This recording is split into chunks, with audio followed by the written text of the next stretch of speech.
Welcome back, guys. In this video tutorial for challenge of Sass section of Free Code Camp, and in this one we're going to be doing the store data with Sass variables.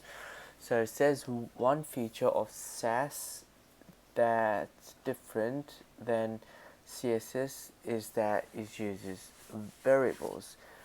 They are declared and set to store data, similar to JavaScript. In JavaScript, variables are defined using the let and const keywords. Yep.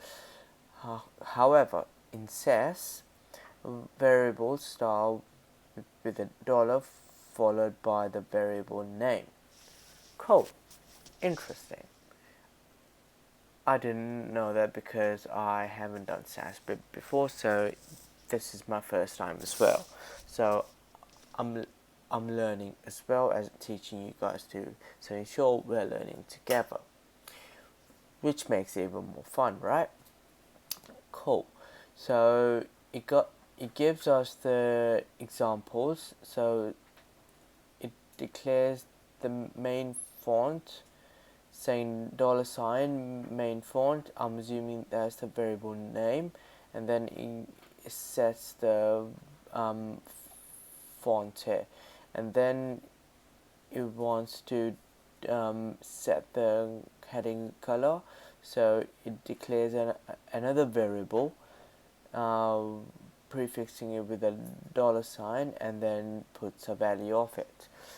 So to use variable h1 font family main fonts, okay, so instead of the values here typing in Arial and sans serif, it just uses the variables instead.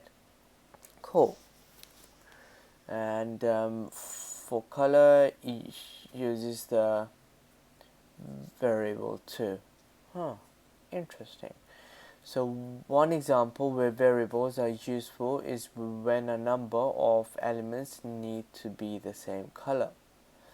If that color is changed, the only place to edit the code is the variable value. Yep, exactly. So you don't have to edit that particular color, say on multiple places wherever it's used.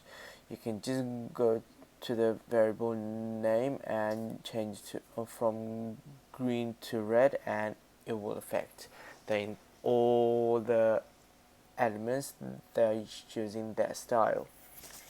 Alright, so it says if the color is changed, the only are red already. And now it says that create a variable called text color and set it to red. Alright, and then change the value of the color property for the blog post class and h2 to the text color variable. Alright, so first of all we have to create a variable. So $ and then the variable name would be text color, and then we would give this a value of red, which is specified here, and then a semicolon to end it. And now it says then change the value of the color property for the blog post class, which is this one, is a blog post class here, and h2, which is this one here, to the text color variable. So instead of red, we use the variable name now, which is text color. Perfect. Here we go. All done. Right, guys. So just a bit of a recap. I defined the variable here just as you would in JavaScript. However, using the $ and then put whatever the variable, wherever the variable's context is, you give the value accordingly, and then use this variable name as the value in the CSS. Alright, I really hope you understood